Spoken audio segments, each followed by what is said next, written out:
So hello friends, welcome to my channel, welcome to my new video. আজকের ভিডিওতে আলোচনা করব একটি ডিস্ট্রিক্টে আশাকর্মী নিয়োগের বিজ্ঞপ্তি বেরিয়েছে। তো সেই বিষয় নিয়েই আজকে আলোচনা করব, কিভাবে কি ফর্ম ফিল আপ করতে হবে, কিভাবে সেটা জমা করতে হবে। তো দেখুন, প্রথমে নিয়মাবলী কিছু বলে দিয়েছে। 1 নম্বরে কেবলমাত্র বিবাহিত, বিধবা, আদালত কর্তৃক ডিগ্রি মূলে বিবাহ বিচ্ছিন্ন মহিলারাই আবেদন করতে পারবেন, অর্থাৎ ডিভোর্স যাদের হয়ে গেছে, যারা বিবাহিত এবং বিধবা এবং ডিভোর্স যাদের হয়ে গেছে তারাই এই ফর্মটা ফিল আপ করতে পারবে। আগ্রহী প্রার্থীকে অবশ্যই সংশ্লিষ্ট গ্রামের স্থায়ী বাসিন্দা হতে হবে। প্রমাণস্বরূপ সাম্প্রতিক নির্বাচন তালিকা অনুসারে প্রার্থীকে তার ভোটার কার্ড এর স্বপ্রত্যয়িত প্রতিলিপি, সাম্প্রতিক ভোটার তালিকার অংশ নম্বর বা সিরিয়াল নম্বর, পার্ট নম্বর যেটা থাকে সেটা দিতে হবে এবং রেশন কার্ডের স্বপ্রত্যয়িত প্রতিলিপি জমা দিতে হবে। সাধারণ প্রার্থীর বয়স 1/1/2025 তারিখে 30 থেকে 40 বছরের মধ্যে হতে হবে ওই মহিলাকে। তপশিলি জাতি ও উপজাতিভুক্ত প্রার্থীদের ক্ষেত্রে বয়সসীমা 22 থেকে 40 বছরের মধ্যে হতে হবে। বয়সসীমার প্রমাণপত্র হিসাবে মাধ্যমিকের অ্যাডমিট কার্ড অথবা জন্ম সার্টিফিকেটের স্বপ্রত্যয়িত প্রতিলিপি অবশ্যই জমা করতে হবে। প্রার্থীকে মাধ্যমিক বা সমতুল্য পরীক্ষায় অবতীর্ণ হতে হবে। মাধ্যমিক বা সমতুল্য পরীক্ষায় প্রার্থীরাও আবেদনকারী হিসেবে বিবেচিত হবেন। উচ্চতর শিক্ষাগত যোগ্যতার প্রার্থীরাও আবেদনকারী হিসেবে বিবেচিত হবেন। এক্ষেত্রে মাধ্যমিক ও মাধ্যমিক সমতুল্য পরীক্ষার প্রাপ্ত নম্বরই বিচার করা হবে, মানে আপনাদের যে নাম্বারের ভিত্তিতে আপনাদেরকে সিলেক্ট করা হবে। উচ্চতর যোগ্যতা থাকা প্রার্থীদের উচ্চশিক্ষার কোনো বাড়তি মূল্যায়ন বা বিবেচনার সুবিধা থাকবে না। যদি কেউ উচ্চতর শিক্ষিত থাকে তাহলে মাধ্যমিক হিসাবেই তার নম্বর বিচার করা হবে, কিন্তু তুমি যদি এইচএসে বেশি পেয়ে থাকো সেটা কোনো কাজে লাগবে না। গ্রেড 1 এবং গ্রেড 2 স্বনির্ভর গোষ্ঠী সদস্য, প্রশিক্ষণপ্রাপ্ত দায় এবং লিঙ্ক ওয়ার্কারগণ সংশ্লিষ্ট সরকারি বিভাগের শংসাপত্র দাখিল করলে অগ্রাধিকারের ভিত্তিতে বিবেচনার যোগ্য হবেন। মানে এই কাজগুলো যদি কেউ করে থাকেন তাহলে তাদেরকে আগে প্রায়োরিটি দেওয়া হবে। একটি নির্দিষ্ট এলাকার তপশিলি জাতি ও উপজাতি জনসংখ্যা যদি 2011 এর জনগণনার তথ্য সাপেক্ষে 50% ঊর্ধ্বে হয়, সেক্ষেত্রে এলাকাটি তপশিলি জাতি ও উপজাতির ক্ষেত্রে অগ্রাধিকারের জন্য গণ্য হবে এবং উপরিক্ত সমস্ত যোগ্যতা সহ অন্যান্য প্রমাণপত্র জমা দিতে হবে। এখানে উল্লেখ্য যে উপরোক্ত এলাকায় সাধারণ প্রার্থীরাও আবেদন করতে পারবেন। আবেদনপত্রের সঙ্গে নিম্নলিখিত সকল প্রমাণপত্রের স্বপ্রত্যয়িত বা সেলফ অ্যাটেস্টেড প্রতিলিপি জমা করতে হবে বা জেরক্স জমা করতে হবে। কী কী দিতে হবে? জন্ম তারিখের শংসাপত্র, মাধ্যমিক বা সমতুল্য পরীক্ষার অ্যাডমিট কার্ড দিতে হবে, সাম্প্রতিক নির্বাচন তালিকা বা ভোটার কার্ডের যে সিরিয়াল নাম্বার, পার্ট নম্বর থাকে সেটা দিতে হবে এবং রেশন কার্ড। উপযুক্ত কর্তৃপক্ষের দেওয়া জাতিগত প্রমাণপত্র, যদি কেউ ওবিসি, এসসি, এসটি থাকে তাদের যে সার্টিফিকেট থাকে সেটা দিতে হবে। মাধ্যমিক বা সমতুল্য পরীক্ষার মার্কশিট দিতে হবে। গ্রেড 1 এবং গ্রেড 2 স্বনির্ভর গোষ্ঠী বা এসএইচজির সদস্য যদি হয়ে থাকে তার কাগজপত্র দিতে হবে এবং প্রার্থীর স্বাক্ষর সহ, মানে সই সহ 2 copy colour passport size photo দিতে হবে। একটা ফর্মে সাটা ও অন্যটি সেলফ অ্যাড্রেসড খামের মধ্যে থাকবে। এখানে বলুন 6 নম্বরটাতে কী বলেছে দেখুন, আবেদনকারীর নাম সহ ডাকযোগে সম্পূর্ণ নিজ ঠিকানা উল্লেখিত খাম 22 টাকার ডাক টিকিট সহ 22 টাকার একটা ডাক টিকিট কাটতে হবে।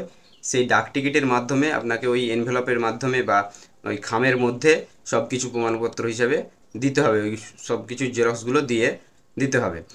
তো এটা হচ্ছে নিয়ম। দেখুন, তারপরে বলেছে উপরিক্ত প্রমাণপত্রগুলির মধ্যে আবেদনপত্রের সঙ্গে যুক্ত না থাকলে আবেদনপত্র বাতিল করা হবে। ইন্টারভিউয়ের পূর্বে প্রার্থীকে অবশ্যই উল্লেখিত প্রমাণপত্রগুলির আসল দেখাতে হবে। উপরিক্ত শর্ত পূরণকারী প্রার্থীদের ইন্টারভিউয়ের জন্য ইন্টারভিউ লেটার, ইন্টারভিউয়ের তারিখ, সময় ও স্থান উল্লেখপূর্বক যোগ্য প্রার্থীদের ঠিকানায় ডাকযোগে প্রেরণ করা হবে। অর্থাৎ পোস্ট অফিসের মাধ্যমে আপনাদেরকে সব কিছু পাঠিয়ে দেবে, অ্যাডমিট সহ সব কিছু, ইন্টারভিউ কখন হবে সব কিছু এর মাধ্যমে পাঠিয়ে দেবে। কিন্তু আপনাকে এই যে 8 নম্বরে বলে দিয়েছে, যত রকমের প্রমাণপত্রগুলো আপনি দিচ্ছেন সেই প্রমাণপত্রগুলো আবেদনপত্রের সাথে যুক্ত না করলে আবেদনপত্রটা বাতিল হয়ে যাবে। এবারে অসম্পূর্ণ, ত্রুটিপূর্ণ আবেদনপত্র খারিজ হবে। যদি কোনো ফর্ম ফিল আপে ভুল থাকে তাহলে সেটা বাতিল হয়ে যাবে। বর্তমানে বৈবাহিক স্থিতি সম্পর্কে সাদা কাগজে স্বস্বাক্ষরিত হলফনামা জমা করতে হবে। আবেদনপত্র প্রার্থীর নাম, ঠিকানা, পদ ও স্থান উল্লেখিত মুখবন্ধ খামে রেজিস্টার্ড পোস্ট দ্বারা জমা দেবার স্থান সংশ্লিষ্ট সমষ্টি উন্নয়ন আধিকারিককরণে করতে হবে। বোলপুর শ্রীনিকেতন সমষ্টি উন্নয়ন আধিকারিক বা বোলপুর বিডিও অফিস, নানুর সমষ্টি উন্নয়ন বা নানুরের বিডিও অফিসে জমা দিতে হবে। লাভপুর সমষ্টি উন্নয়ন, লাভপুরে দিতে হবে। ইলামবাজার সমষ্টি উন্নয়ন, এখানেও দিতে হবে। দেখুন, আবেদনপত্র জমা দেওয়ার শেষ তারিখ বলে দিয়েছে 20 তারিখ। শূন্য পদ ভিত্তিক জমা দরখাস্তের যোগ্য আবেদনকারীদেরকেই কেবলমাত্র ইন্টারভিউতে উপস্থিত থাকতে বলা হবে। আবেদনপত্রের নমুনা সংযোজনী 1 এবং ব্লক ভিত্তিক শূন্য পদের তালিকা সংযোজনী 2-তে উল্লেখিত হলো। উপরিক্ত নিযুক্ত কেবলমাত্র উল্লেখিত সরকারি আদেশনামা এবং পরবর্তীকালে প্রাপ্ত সরকারি অন্যান্য নির্দেশ অনুযায়ী সম্পন্ন হবে।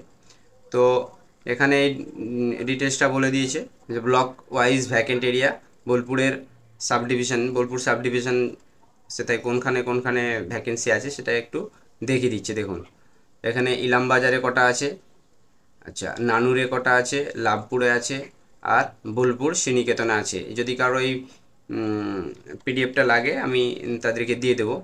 তো প্রথমে আমি আপনাদেরকে দেখিয়ে দিই যে কোনখানে কটা আছে। তো দেখুন, government of West Bengal, office of the sub divisional officer, Bolpur, Birbhum. রাজ্য মিশন অধিকর্তা, জাতীয় গ্রামীণ স্বাস্থ্য মিশনের 27/6/2012 তারিখের, মানে এটা মেমো নাম্বার আর কি, দেওয়ার পরে এখানে বলেছে যে বোলপুর মহকুমার অন্তর্গত বিভিন্ন ব্লকের উপস্বাস্থ্য কেন্দ্রের ও সুস্বাস্থ্য কেন্দ্রের বিভিন্ন গ্রামগুলিতে আশা নিযুক্তির উদ্দেশ্যে ওই এলাকার অন্তর্গত গ্রামগুলিতে বসবাসকারী মহিলা প্রার্থীদের কাছ থেকে উক্ত পদের জন্য নির্দিষ্ট আবেদনপত্রের দরখাস্ত আহ্বান করা হচ্ছে। ব্লক ভিত্তিক শূন্যপদের সংখ্যা কতগুলো না, বোলপুরে শ্রীনিকেতনে আছে 10টা, নানুরে আছে 6টা, লাভপুরে আছে 11টা, ইলামবাজার ব্লকে আছে 5টা। তো এই এতগুলো ভ্যাকেন্সি আছে বোলপুরের এই কটা ব্লকে আশা কর্মী নিয়োগ হচ্ছে। তো যারা যারা এই আশা কর্মী হিসাবে নিয়োগ হতে চান বা আশা কর্মীর ফর্ম ফিল আপ করতে চান, তারা তাদের সংশ্লিষ্ট ব্লকে যোগাযোগ করুন। কি নিয়ম আছে সেটিগুলো আমি একটু জানিয়ে দিলাম।